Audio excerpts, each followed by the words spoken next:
All right, new explore with us. Boy escapes from YouTuber's house of horrors. Actually, before we start this, can you like the video and subscribe right now? If you're watching on YouTube, I would really appreciate it. I've been sick. My dad's been sick. We're going to have more videos coming. So make sure you got the notifications on to know when the videos come out. All right? But we got more cooking up. All right, let's go. Hi, I was just wondering if you could do 2 favors. Well, what are they? Taking me to the nearest police station. What's going on, son? Have a seat there. It's personal business. Ring, ring, ring. Whoa! Wait a minute, how do you come to my house? And I'm a good woman. Yo, this is off topic. Personal business. Ring, ring, ring. But that door is fire. What is that? Why is that a big-ass door? Whoa! Wait a minute, how do you come to my house? And I'm a good woman. I don't do naughty things. The lives of family. Dude, that house looks nice. I listen, these people are probably piece of shit just saying that house looks nice. Lifestyle influencers Jody Hildebrandt and Ruby Frankie imploded on August 30th, 2023, when one of Ruby's 6 children was discovered weak and hurt. The other 5 had not been accounted for at this time, and law enforcement wasted no time in launching a full investigation. As the police delved into the twisted dynamic, Oh, they got money, bro. no time in launching a full investigation. They got money. You saw that kitchen and look at the closet? These guys got money. This lady got money, bro. Into the twisted dynamic that had grown between the 2 women. They never could have anticipated the depths of the depravity the children were subjected to, or the mind-boggling justifications offered by the perpetrators. I just want my kids back. I want my family back. Adults have a really hard time understanding that children can be full of evil and what that takes to fight it. The following report is based on police records. When Dan Clarkson answered his doorbell at 10:46 a.m. on August 30th, 2023, he never could have expected his actions would kickstart a nationally publicized police investigation. However, as soon as he laid eyes on the young boy outside, he immediately knew something was very, very wrong.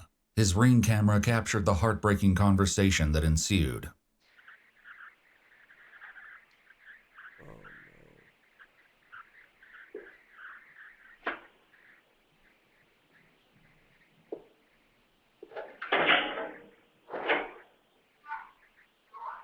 Yes.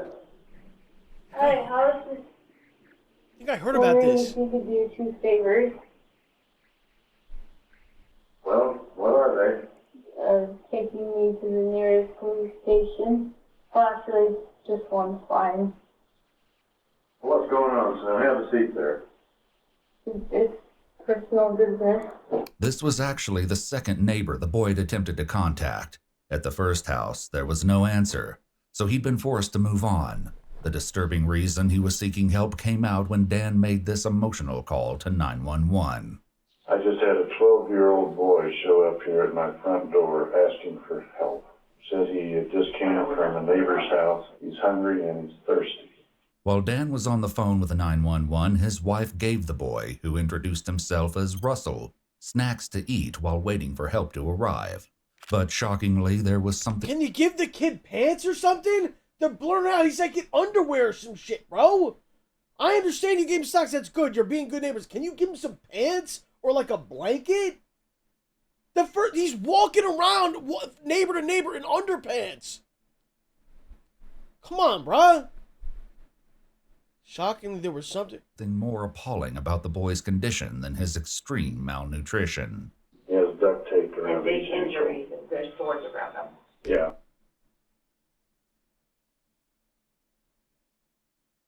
Are you kidding me, bro? Duct tape and sores around his ankles? There's sores around him. I think there's a good chance he's been... And he also has and he has been around his wrist ankle. as well. I mean, his wrist as well. Okay, this boy has been... Needs immediate attention. And yet the most heartbreaking revelations were yet to come. Okay, this boy has been... Needs immediate attention. This kid has obviously been... I think he's been detained. He's He's obviously covered in wounds. He says what's happened to him is his fault. We need the police here now. The police and an ambulance were already on the way. During the tense waiting period, Russell revealed that he'd been staying with his mother and her friend, Jody Hildebrand, since May. Terrifyingly, he added that he wasn't the only child in Jody's house. His two sisters, ages 9 and 14, were still inside.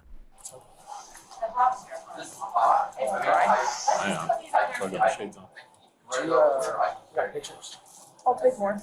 As Russell underwent medical assessment, more police officers arrived. We need to identify. These people see the worst of the worst. Police, ambulance, all this stuff. She's crying, bro. Like, do you know how horrific it needs to be for someone to cry?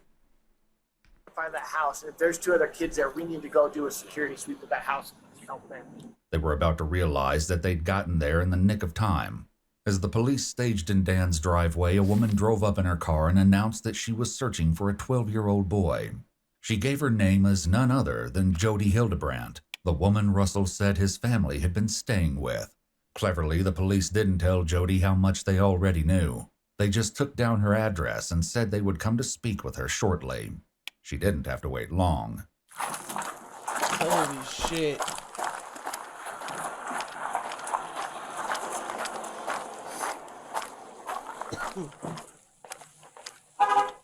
Ring, ring, ring. No, go.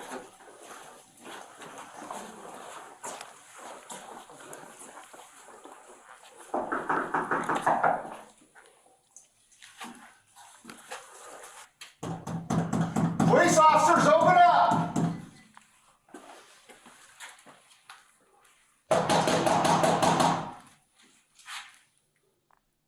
Got movement right here? Right there.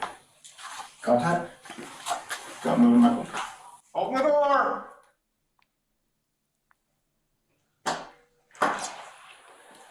Jody?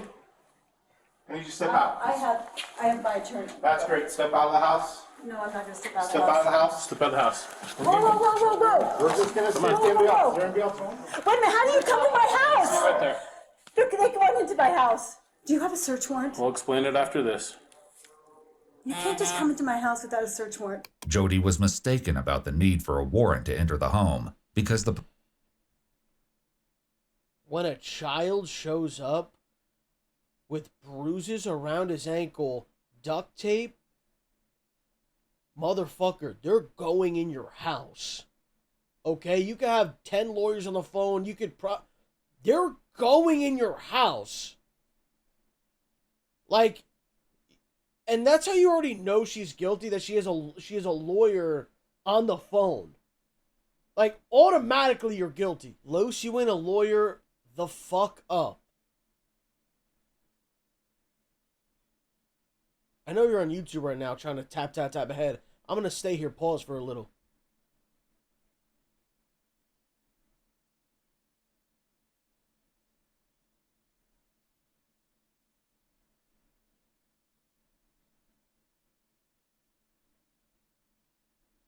police already had probable cause due to a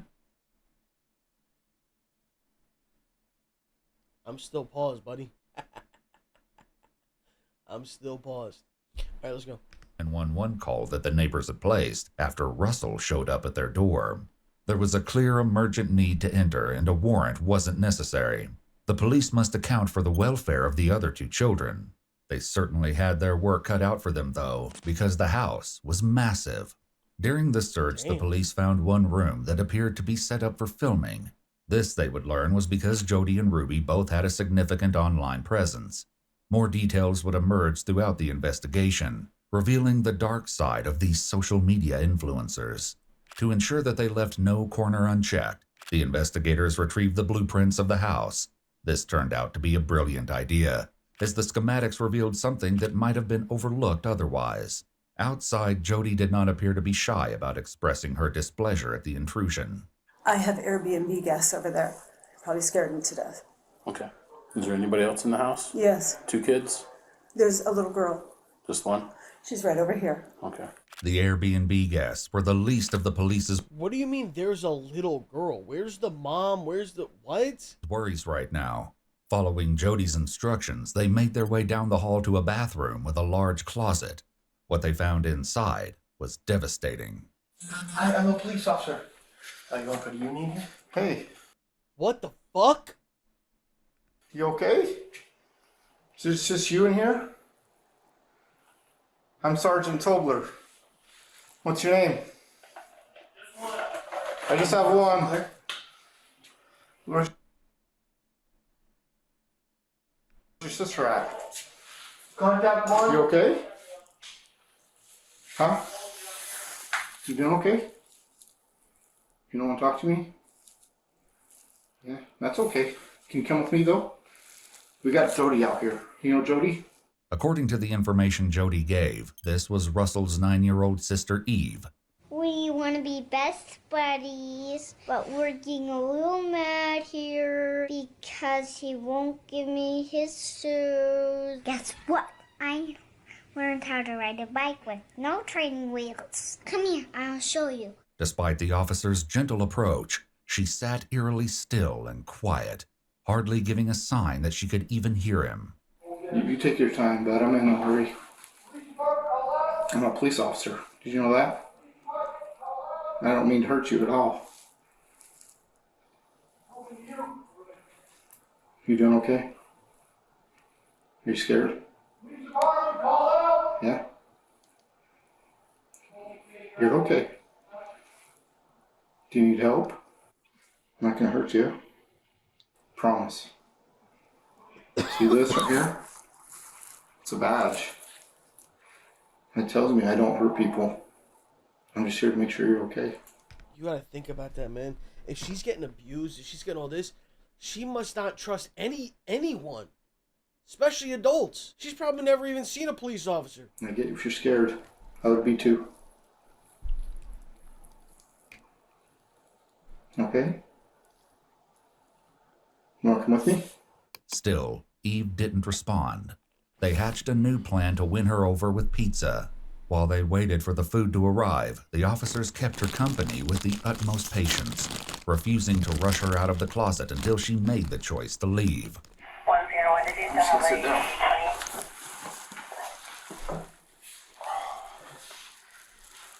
It's okay if I just sit here with you. We don't have to say anything. If you don't want to.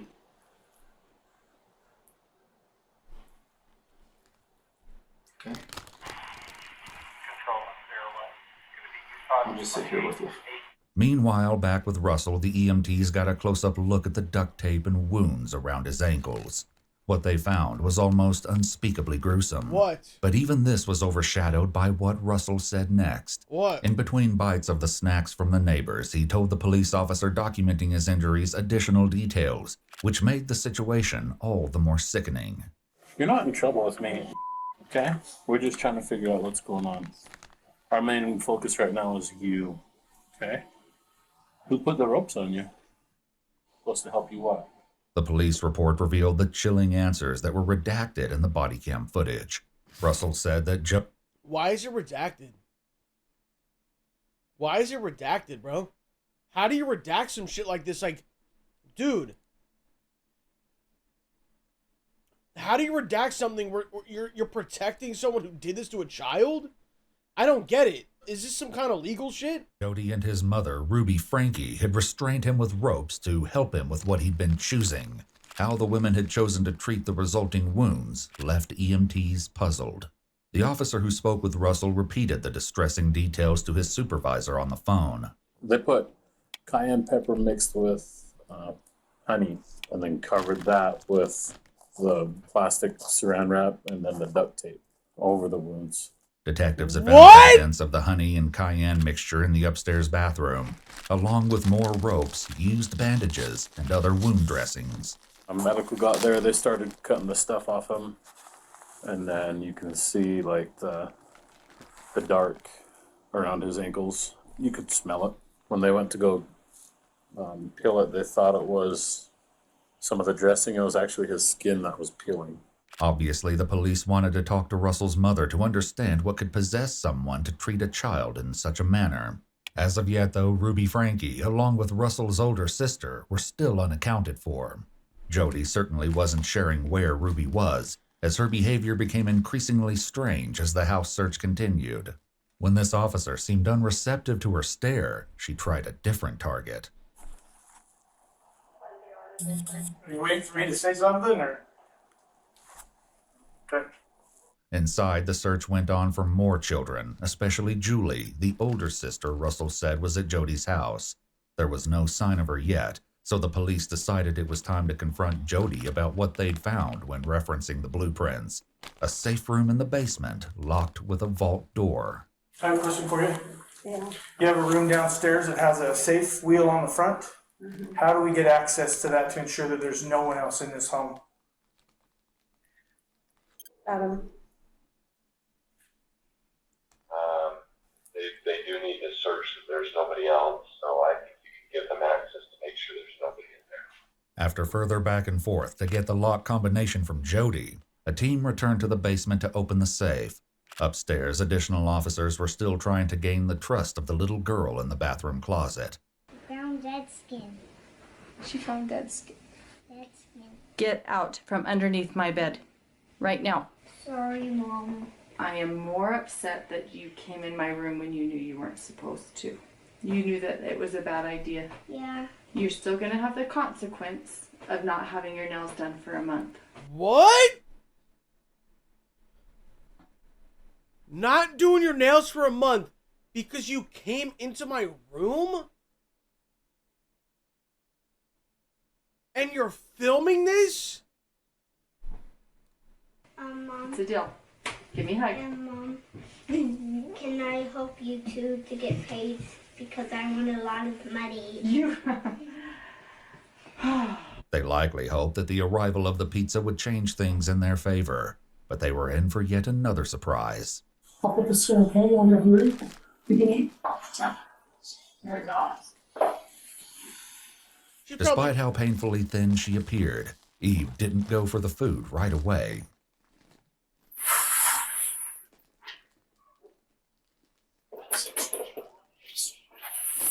She's probably never seen pizza in her life, bro.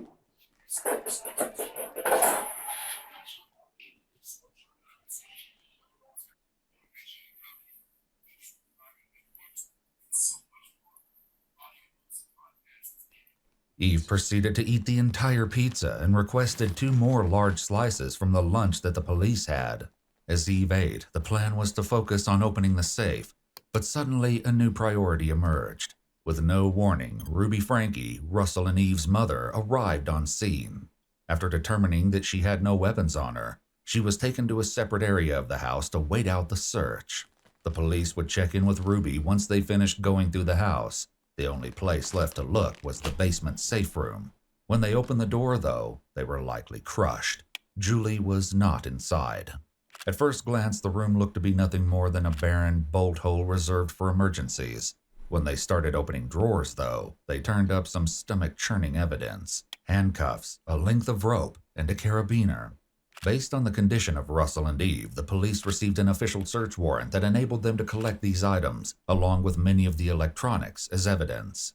But even after being in the house for hours, there was still no sign of Julie or the other Franke siblings. The only certain thing was what should happen with Jody and Ruby.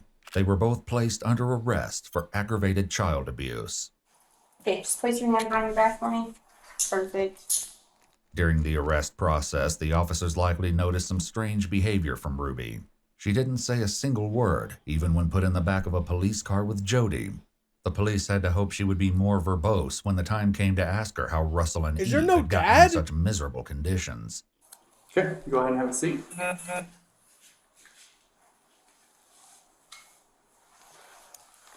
She is definitely not a talker. She's not? Negative thing. Even if I ask her a name or just like, not even asking about things, she looks at me and goes. While Jody was at least responding to direct questions, whether she would respond to the hard ones police had in store was yet to be seen. I'm a little nervous. You're that, you know, to be honest with you, if I was sitting over there, I'd be a little nervous too. So don't worry about it. We're just here to talk. to get your side. So I trust my attorney. He said, don't say anything. And I said, I have nothing to hide. And he's like, I know that, but just let me be there with you when you talk. So you guys seem nice people. I'd like to just tell you, but I don't know who you are. I don't know if you're gonna flip my words. I'm a psychologist. I've watched people flip things all the time. So I get it. And I sit on your side. I get it. It looks sad that I don't want to answer anything, but it's not because I'm trying to be difficult. Even though Jody refused to talk without a lawyer, trying to get information from Ruby was astronomically more difficult. We're just here to talk to you about kind of a few things involving your kids. So first, are Where you is Julie? doing down here, or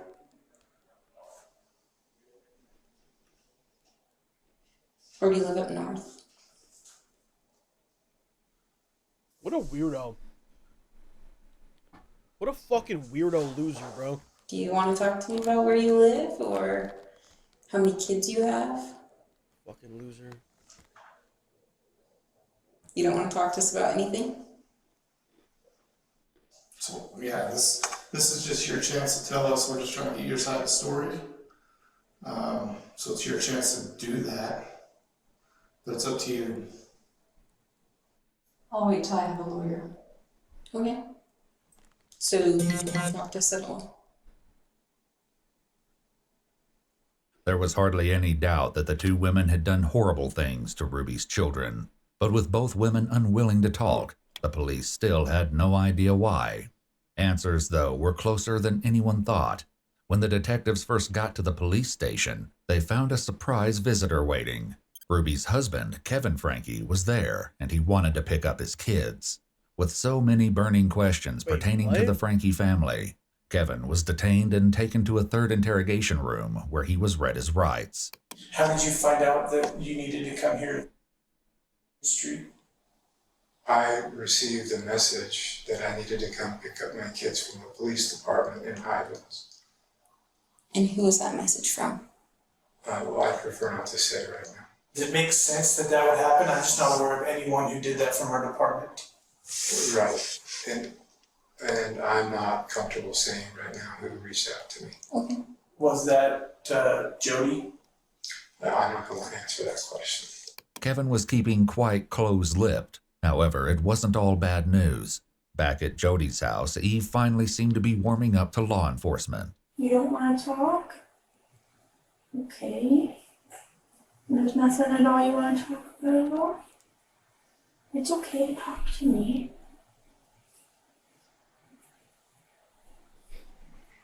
Are you scared?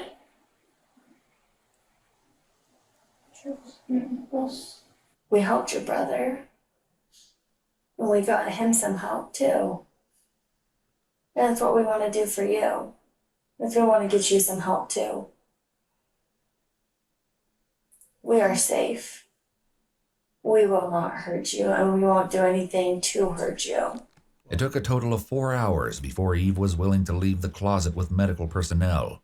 When examining her in the ambulance, EMTs discovered that she had wounds on her feet and decided that she and Russell both needed to go to the hospital. Thankfully, as Kevin's conversation with police continued, he was willing to provide some crucial context. And how many kids do you have, Kevin? I have 6 kids. So are they all living with you, or? No, I haven't seen them for over a year. Any of them? No, none of them. For a year? Over a year. Okay. I've been in a separation. From who? From my wife and family. Ruby invited me to leave the home while I thought about the choices that I've made in my life and the way that I've treated her. And did you ever try to reach out to the kids, drop by the home, or was there? I honored the no separation boundary that we agreed to. When was the last time you saw Ruby? The last time I saw her was the 18th of this month. We met to, she requested me to sign over vehicles, or the titles to the vehicles. The vehicle that she drives were all in my name. When's the last time you physically saw Russell or Eve? The day that I moved out, July 24th, 2022. So my job is to financially provide for them. I was trying to figure out like how much of a role do you play in the caretaking of specifically of those two kids? I pay the bills. Okay. With my job, I provide the money, goes into a shared bank account, and that's my only involvement. As the conversation went on, Kevin seemed to be just as in the dark as the investigators. Who lives in that home with your, is it ex-wife? Is it currently a separated wife? Like who lives in that home with your children? To be honest, I don't know. I know that she's there with 4 of the children, and our 2 older children have moved out. This likely came as a shock to investigators. If there were 4 Frankie children still living at home, that meant they weren't just missing Julie, but another one of Russell's teenage sisters, Abby. Before launching into a frantic search, the detectives decided to finish talking to Kevin, hoping he could give them an idea of where to look for the girls. As the conversation went on, though, Kevin's story only got stranger. Who's this female Jody that your wife was? Do you know a female named Jody? She is a therapist and a life coach, I know, and she's. Do you respect her? Do I respect her? Mm-hmm. Yeah, I think she's a very honest, truthful person. Yes. Okay. Is your wife a partner of hers? Is your wife a roommate with her? Your kids are living in her house, is what I'm trying to say. I'm not aware of that, but I know that they've been in business for the last year filming. So every week a podcast goes up and I listen to it. And what's the name of it? Connections with an X. This would explain the film set discovered in Jody's house. As it turned out, Jody and Ruby both had a significant following on Instagram and YouTube. Jody was a therapist, and her accounts focused on counseling and family dynamics in alignment with the Church of Latter-day Saints, of which she and Ruby were both members. She called her program Connections, and had written several books. This is their following? Not trying to roast anyone, but this is not good right here.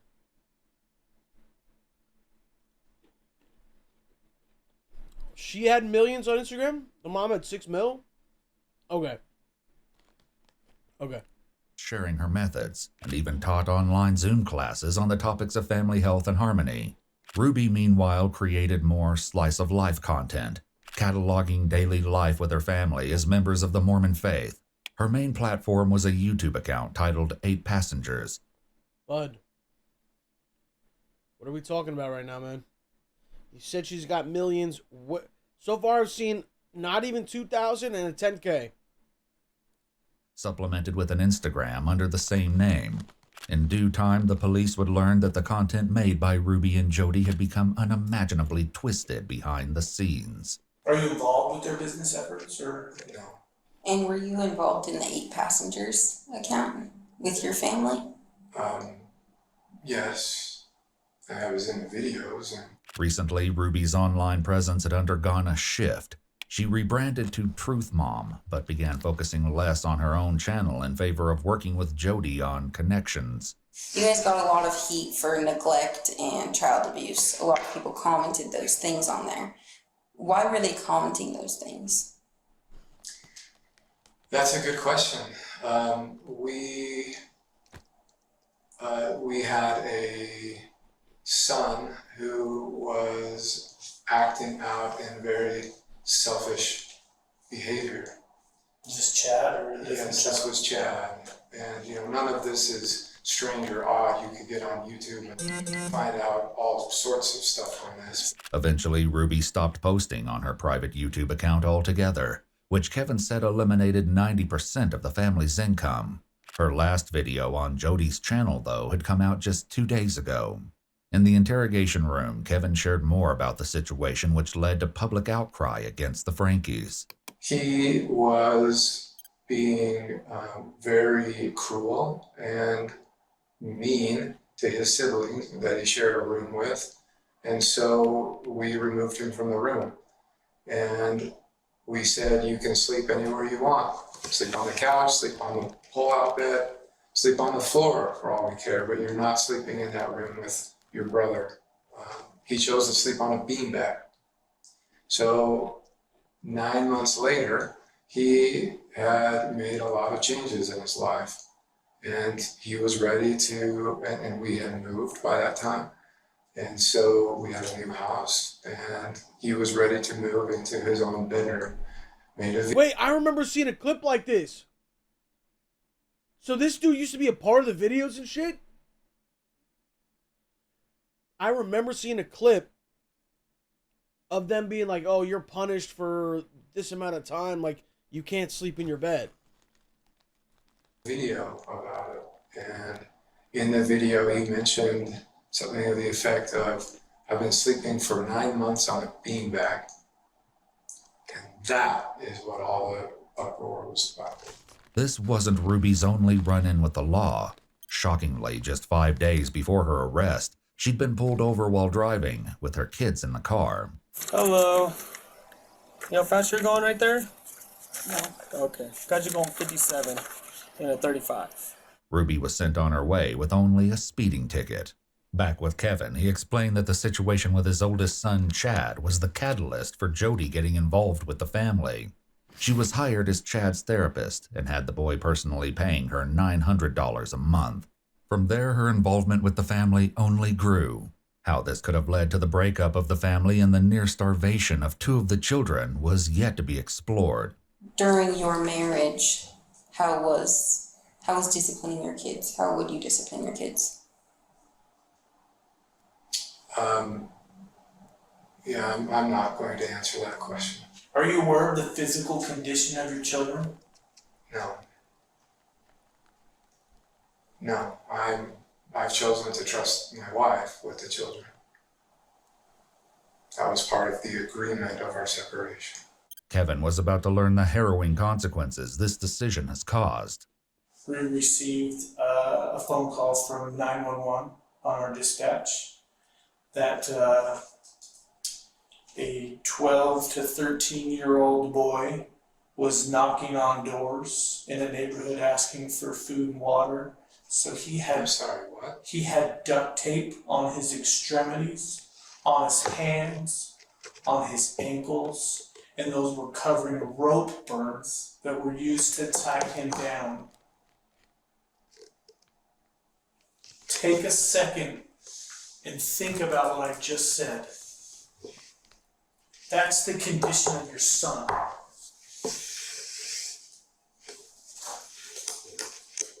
Given that information, your son was taken to the hospital. A warrant has been applied and granted by the Department of Child and Family Services to remove both Russell and Eve from your wife's care. Do you understand that?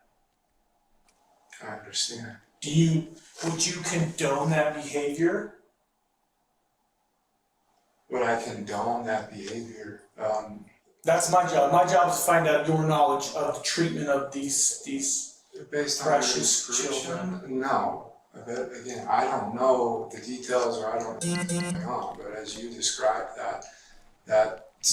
Where are the other 2 kids, bro? Where are the other 2 kids? I want to know now.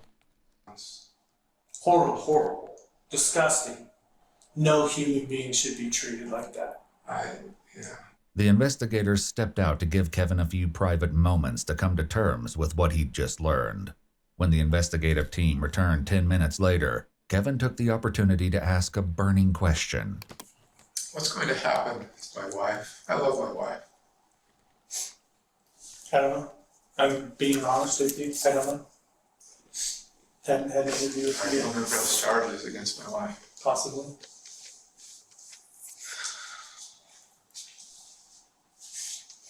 I think given the circumstances. That's what you're worried about? You love your wife? You love your wife. She's been abusing your children.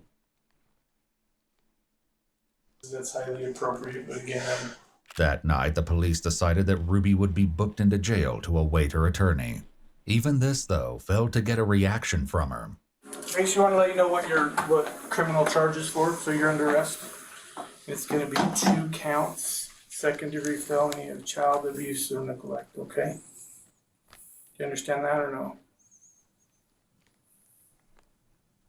What a weirdo. Are you okay? I'm wondering if there's like a medical clearance that needs to, like, do you need medical attention before you go to the jail? Okay.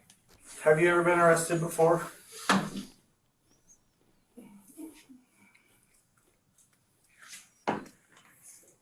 I'm just concerned about you. I know you don't believe that. But I've had an opportunity to talk to your husband and kind of worried about your circumstances and obviously your children as well. She's the goddamn devil. Is what she is, bro. You're sure you don't need medical attention or anything like that?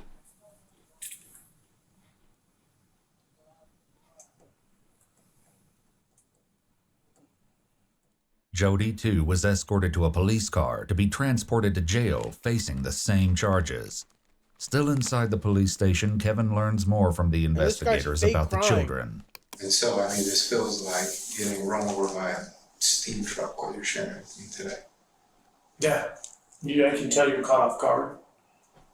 I thought I was just coming here to pick up my kids, and for what, I don't know what or why, but... And I was planning on taking them back with me. Everything you're sharing to me just sounds like a made-up story. Like, I have no idea what you're talking about. Like, it's just, it sounds like a horror. Dude, for some reason, I don't believe this guy. Maybe he's, I've never seen this, I don't know. Right now, I don't believe him.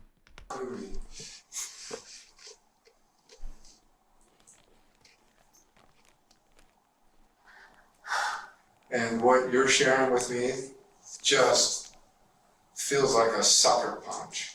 I feel responsible. Separating, leaving. It hurts. I know you're all doing your jobs. And I know you all have the best interests of my kids in mind. I appreciate them. Thank you. Thanks. That means a lot. I just want my kids back. I want my family back. I want my wife back. Your It was wife? doubtful either Ruby or Jody would be getting out of jail anytime soon. Guys, if you just found out your wife was abusing your children, would you be sitting here saying, I want her back? I'm just throwing that question out there for you guys. Jody grappled with this through the lens of religion while speaking with a friend she called from the county jail. And I don't know if I'm going to be like some kind of example, but when I get out of here, I have a story to tell, and I'm going to try to do everything I can to protect the children, because that's what's happening, is that kids are being just horribly abused. Well, I have just been begging him, like, you've got to explain this to me. Oh, wait. You're living there, though. Like, I cannot logically figure out what's going on here. I mean, I should be here. I haven't done anything wrong. Ruby, too, made some equally baffling claims during her jailhouse phone calls. But the most upsetting thing is that I am completely misunderstood. That is the most horrible feeling. Like, my own family misunderstands me. They misinterpret me. And poor Jody, they misinterpret her. They misunderstand her. She puts her neck out on the line for people, and then they get mad at her. I mean, it is just horrendous. It's horrendous. And you know what? Every Joseph Smith, every wonderful man of God has had to be misunderstood. And I'm a good woman. I don't do naughty things. This is a witch hunt. It wasn't all dark and twisted news, though. In a stroke of luck, the police located Julie and Abby. Shockingly, they were nowhere near the family home in Springville. Rather, they were located more than 20 miles away at a house belonging to Ruby's friend and fellow Connections member, Pam. How she'd gotten there, though, remained in question. Pam was handcuffed when the police arrived and agreed to answer some questions while waiting for additional investigators to arrive. While one officer sat with her, the other took the opportunity to check in with Julie. Do you need medical attention at all? Okay.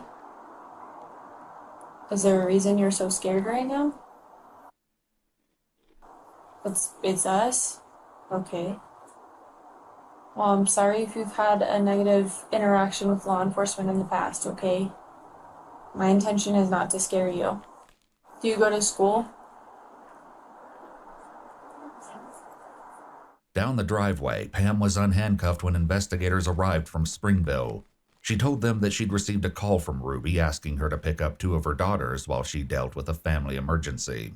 Up until this point, the officers were under the impression that it was only Julie at the house, but Pam clarified that her older sister, Abby, was also there. Thankfully, neither she nor Julie appeared to be in physical distress like Russell or Eve. Julie and Abby appeared hesitant to go with DCFS Why do they look so much older? Representatives when they arrived, but were safely taken into custody to await the outcome of the investigation. The uncertainty over Abby and Julie's whereabouts had been answered, but so many questions remained. First and foremost, the quandary of what could have happened to leave Russell and Eve so frail and traumatized. Kevin returned to the police station with his lawyer for a second interview. The additional details he was... Wow. We got an Einstein in the chat. Because they're older. Wow, man. Thanks, bro. I didn't oh, they're older. Got it. I meant, why was one like that little girl looked like a little, and then they got kids that are like, look like they're in like college or some shit. I don't know. Just saying, it's a big difference. Was about to share were nothing short of astonishing. Have you found the pen papers? The pen papers. So it described all of the visions and trances and everything that Jody and Ruby went into. How thick would you say it was? It was like 3 inches thick or so. And there were hundreds of pages of written documents. It's something Jody would not want found. Yeah. But she wouldn't want to destroy it. Because we do have Ruby's journal, which is from those dates that you mentioned. These things are going to be so... The stuff she wrote in the pen paper, she would not write in her journal. The stuff she wrote in the pen papers was not intended to be read by anybody until God would decree them to be written as scripture for the whole world to read. Okay. I believe that's what we have. It wasn't certain whether the documents found by the police were actually Ruby's pen papers or just a journal. Regardless of what they were called, the contents revealed a wealth of heinous secrets. On July 10, 2022, Ruby wrote, "Eve and Russell have been in so much deviant behavior they won't control their bodily functions. I never would have suspected the cold, dead heart Russell has." Ruby echoed these sentiments in one of the phone calls she made from jail. Adults have a really hard time understanding that children can be full of evil and what that takes to fight it. According to the journal, Russell and Eve were locked in closets, made to do physical labor, wall sits, jump on a trampoline, stand out in the rain, and carry heavy boxes up and down the stairs for hours on end. When Eve slipped and fell while carrying the boxes, Ruby accused her of doing so on purpose, and then shaved her head as punishment. And this was just brushing the surface of what the children endured. I put her in the dog wash and shaved her head. And this was just brushing the surface of what the children endured. I've never had a kid quite like Eve, but she does not like to sit and listen. I don't know if that's just her personality and she just needs me to be more strict with her than what was required with some of the other kids, or if she is displaying hyperactivity tendencies. So I'm gonna try to figure that out today. I honestly don't know which way it's gonna go. She knows that I mean it and I'm gonna carry through with it. If she absolutely is not capable, then I'm going to maybe take further measures to figure out if there's hyperactivity tendencies going on, or if she stays and she's really good and she listens, then it probably just means she needs a little bit more of a strict routine with her. According to Kevin, the fight against... Someone said it perfectly in the chat. or she's just a fucking kid. There's no devil in them. There's no evil in them. Yeah, they want to jump around, play around. They want to do shit because they're a kid. You're making them do hard labor, and if they don't, she slips, so you shave her fucking head. Against so-called evil had not originated with the children. In fact, the downward spiral had begun more than a year prior under some very strange circumstances. We went out to like a dinner afterwards, and that's where Jody really opened up to the women in a private conversation that she believed she was being tormented and haunted by shadow figures. This dude deserves to go to jail too. You left your kids in charge, like the person in charge of your kids is battling shadow figures at night? And you said, yeah, you know what? You go be with that person for 1 year straight. He's definitely in on this or knows more than what... He's definitely lying, bro. Every night. And that was spooky. Ruby also revealed that Russell and Eve still sometimes failed to control their bodily functions. She presented this as a method by which they defied her. Back with Kevin, he alleged that Jody's experiences had rapidly grown more intense. She was walking along the beach with Jesus, and Jesus challenged her to go walk on the water, and it was a whole lesson on walking on the water.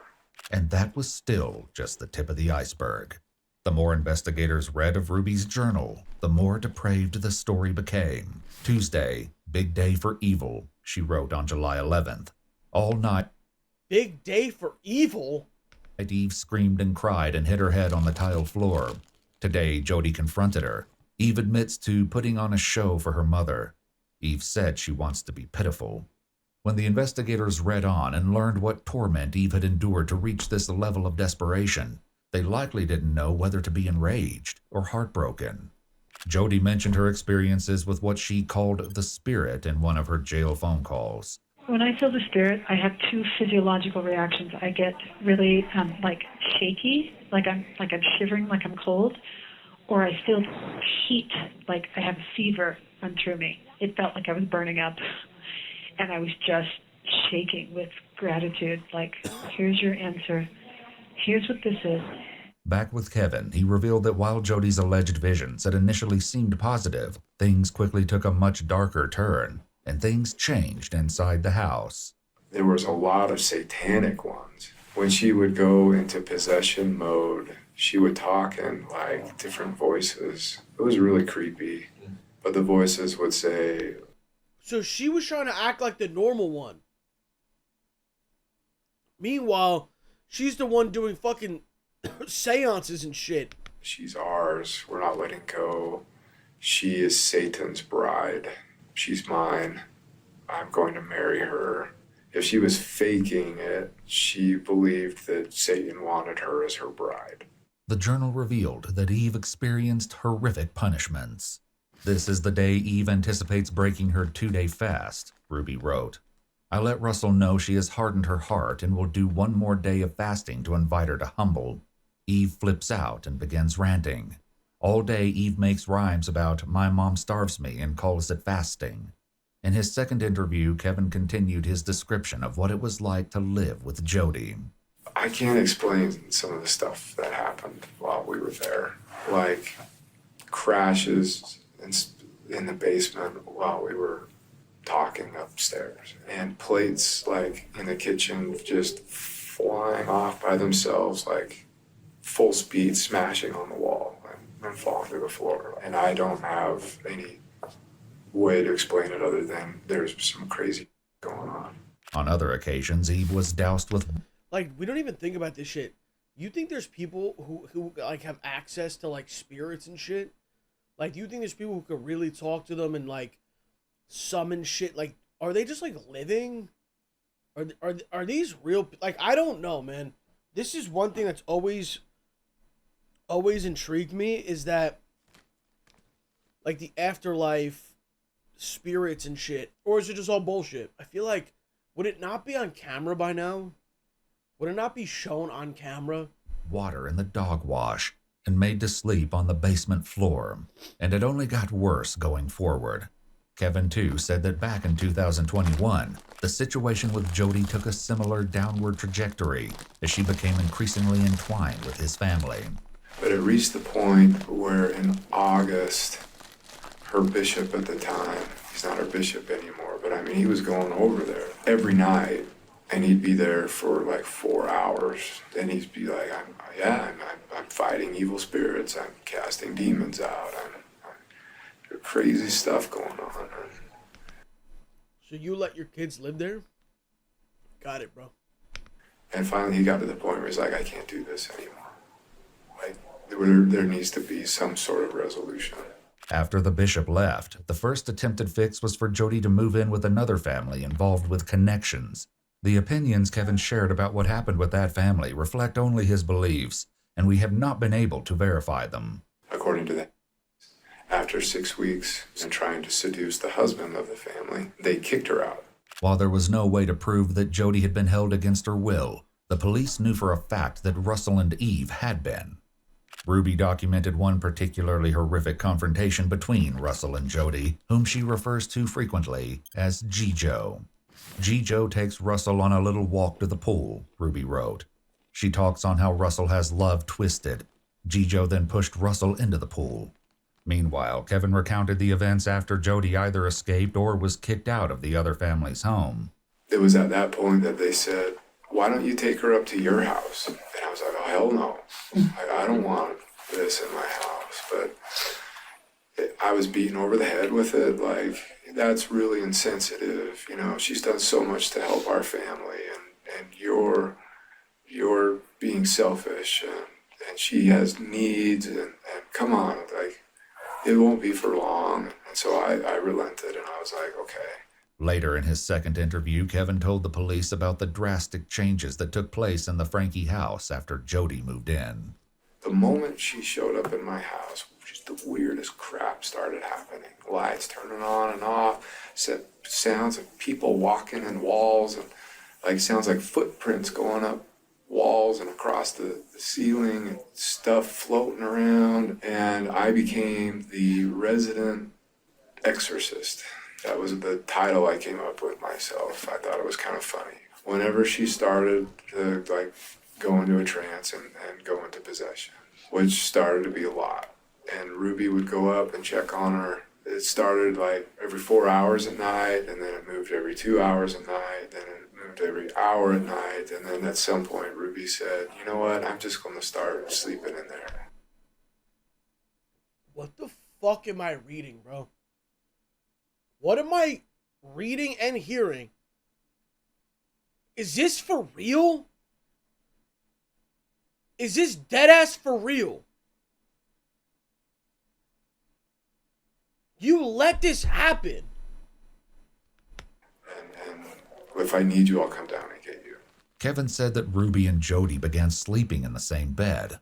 However, this was only the beginning, and soon Kevin noticed that he was being subjected to unique restrictions. I could leave when I wanted, but I couldn't come back until Ruby gave me permission. I couldn't come into the kitchen to eat until Ruby gave me permission. And the upstairs where Jody roamed was completely off limits. Ruby would dictate all of the terms of how our interactions would be when we would talk. No matter what I did, no matter how much I tried to track better, be truthful and not be selfish, every week it was like, you're being manipulative, you're being selfish, you're lying, you're hiding something, you're still hiding stuff. And I really started to question my sanity, honestly. It became more and more and more and more and more isolating. Oh my god, bro, she could be fucking possessed. She could be fucking possessed. Jody had an approved list of men that I could make phone calls to. This appeared to be a method Ruby repeated with Russell at Jody's house. Ruby recounted in the journal how she woke one night to find Russell missing, and a note written in pebbles on the balcony which read, "Jail, I will call when I get there. Panicked, Ruby said she and Jody searched the house, then got in their cars and began driving around looking for Russell, which Ruby described as racing the devil. They brought him home. Disturbingly, she went on to describe the concession of letting Russell sleep in a bed and feeding him a full meal the next day as like stitching up a patient knowing you didn't get all the cancer out. Okay, look at me. Don't say help anymore. You just said it. Yeah, so I'm very clear what I'm talking about. Don't say that again. Do you understand? Because next time you won't be smiling on your face. Kevin explained that the situation never improved as everyone tried to appease Jody and Ruby. So I was completely cut off. You know, if I went to my church leaders, I was seeking enablement. If I went to my family, I was seeking enablement. If I went to anybody, I was seeking enablement. I felt trapped. And that's where I was all the way up until the last week of July, when Jody called me one day out of the blue and just said, I don't understand why you're not getting it. While everything the police had learned so far was certainly horrific, they would soon realize that it almost got unimaginably worse for the children. Based on the journal entries, the authors believed that the children's bodies needed to be engaged in painful good work as punishment. Just as Ruby and Jody set out to look for rural land in Arizona for the Frankie children to work, Ruby got a text. I found the land. As the move to Arizona loomed dangerously closer, it became obvious that the women wanted the pair to choose punishment over respite. In an emotional phone call made from her jail cell, Jody had this to say on the topic. Nobody wants the truth. Nobody wants the truth. Nobody wants the truth because these kids, I told Doug, I woke up, the spirit told me, it's all the devil. I mean, you've seen him, and he uses these kids, and he uses all of us as the adults, the parents that don't hold the kids accountable. So now it's abusive to make a kid sleep on the floor. It's abusive, or it's abusive to, that's ridiculous. You can't even raise your kids anymore. This was the sort of stance Jody put forth through her. Bitch, you're tying them up, not letting them eat for days. You're treating their wounds with honey and cayenne pepper. You schizophrenic fuck. Program Connections. At its peak, her Instagram had over 10,000 followers, leaving the police to wonder just how many other children might have suffered the ramifications of her influence. Later, in the midst of the investigation, Kevin continued his story of his family's breakdown. So that separation continued all the way up until the holidays, maybe. And then Ruby ended that separation. Jody went home the second week of January. But by that time, Ruby, Pam, and Jody were completely determined to do this work that they felt God had for them. I thought it was crazy. I thought it was just that crazy. When talking with Kevin, the police learned just how far Ruby was willing to go to pursue her work with Jody. She wanted to legally, work with Jody's attorney to give Jody 8 passengers and become an employee of Connections. Basically, the contract was Ruby gives Jody everything and Ruby gets nothing in return. Our YouTube manager at the time was like, red flags. I don't know how to tell you. She is scamming you. Ruby fired him. Regarding this issue of Ruby and Jody's business entanglement, Ruby made some interesting claims in one of her calls from jail. In fact, she seemed to be changing her attitude towards Jody entirely. Jody Hildebrandt never was my business partner, nor was I ever her employee. I never received wages from Connections or Jody. In 2019, I hired her as a counselor for my son, and then in 2020, I paid her to be my mentor. She's a whirlpool. She just pulls you. Regardless of any legal business arrangements, finances became an increasingly central component of the travesty that befell the Frankie children. This became clear when police continued reading Ruby's journal and gained further insight into the disturbing reasons she and Jody were looking into moving to Arizona. Jody and I took Eve out into the desert, Ruby wrote. She went out into the heat, barefoot. Eve still tried to run. She screamed for another family, water, food, care, love. Oh, Eve, a manipulative ploy. Ruby's journal entry about taking Eve to the desert became even more heartbreaking. Apparently, it was only after Eve collapsed on the road exhausted that Ruby took her home, but not for long. The very next day, Ruby, Russell, Eve, and Julie all returned to the desert. For the next 3 days, the children were made to weed and tidy a cemetery on a nearby Native American reservation. They were not allowed to wear shoes or gloves, despite the fact that there was broken glass and thorns everywhere. At one point, Russell became so desperate to escape the heat that he stuck his head in the toilet. Footage of this suffering was captured by a local, who explained in no uncertain terms to Ruby that she was not welcome there, and that she would be filing a police report. This, Ruby wrote in her journal, was a sign that the devil does not want us to take Russell and Eve out of society. Apparently, relocating to Arizona was their chosen method of avoiding further unwanted attention. One has to wonder how long the plan to get to Arizona was in process, though, based on an interaction Kevin mentioned happened before the separation. Ruby started threatening me with another separation. And just like, this isn't about money, this is about doing God's work. So we continued in that dynamic for the next 6 or 7 months until she went on a trip with Jody and Pam down to Arizona. And I think they, like, when I read her journal, that she went into Mexico or something and bought drugs or something, like prescription drugs for the emergency kits. And when she came back from that trip, before she even brought the bags into the house, she pulled me in and said, "I want to talk with you," and that's when she asked me to leave. And so Kevin left and got an apartment in Springsville. At some subsequent point, Ruby also left the family home for the house in Ivans to live with Jody, where the lives of her children would become a living nightmare. Back with Kevin, he said that when Ruby initiated contact again, he had no idea the sinister plan she had in store for their children. Around that time, things with Ruby started, like, picking up, and I didn't understand why, but, like, Ruby wanted to meet in a parking lot and wanted me to sign over 2 of our cars, wanted me to sign them over to her name. Dude, you didn't think any of this was suspicious? Like, you didn't think to alert authorities? You didn't think to do anything, bro? I don't buy this shit, bro.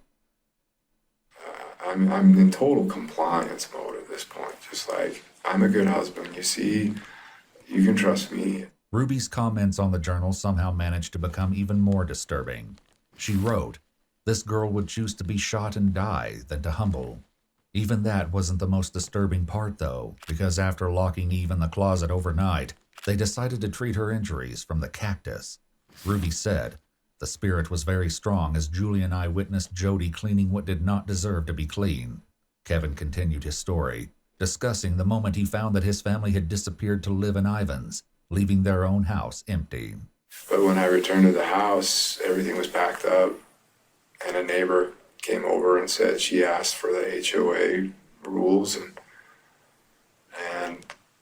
mentioned to him that she wanted to rent the house out. Which I was like, "Are you kidding me?"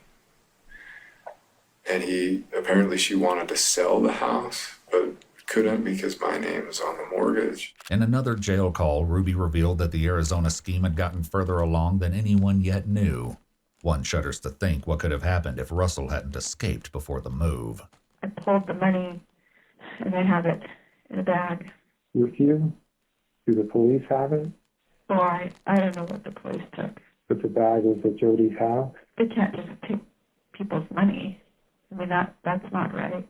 In a stunning twist, the person on the other end of the phone was none other than Kevin himself. In the days following Ruby's arrest, the pair made several phone calls where Kevin tried to ensure he received custody of the children and secured the money that Ruby had pulled out. Kevin's demeanor towards Ruby in these calls might be unexpected. I am committed to our family. I'm committed to you and our marriage. No matter what happens, I will be here to support you in any way that I can. Well, thank you for stepping up. During this call, Kevin and Ruby agreed to limit their contact going forward to strengthen Kevin's chances of gaining legal custody of the children.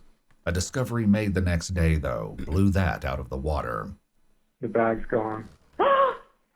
What? The bag is gone. What? What? There's no bag. The only thing more shocking than the bag's disappearance was where Ruby had gotten the funds in the first place. Kevin and his lawyer revealed the source of the missing $85,000 while speaking with police. That money, she cleaned out their bank accounts. The kids' savings account. Yeah, and yours too, your joint account. Yeah.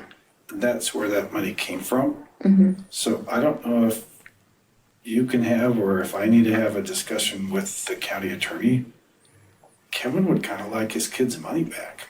Unfortunately, tracking down the money and attempting to return it to the children would likely become a separate civil case. What? While Ruby didn't comment on this directly while in jail, she had more thoughts to share the longer she was behind bars. The devil is so sly, and I'm embarrassed it took such a huge slap to the face to wake up to it. On another call with her parents, Ruby proofread a court statement she wrote to address her children and acknowledge her actions. I would do anything in this world for you. My willingness to sacrifice all for you was masterfully manipulated into something very ugly. I took from you all that was safe and soft and good. I took from you your mother.